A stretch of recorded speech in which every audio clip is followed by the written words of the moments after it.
Hello everyone and welcome back to this channel, and today I'm going to walk you through how to disable captions or subtitles on Prime Video.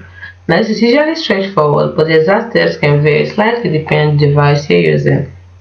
Now, during playback, while the video is playing, look for the subtitles or closed captioning icon. This is often represented by a speech bubble or the letter CC. Select the icon to open the subtitles menu. Within the menu, you should find an off option. Select this to disable the subtitle. It's as simple as that.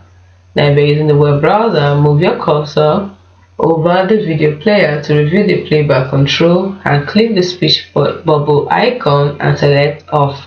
If you're using a mobile app, while playing the video, tap the screen to bring up the playback control. Look for the subtitle icon and select off.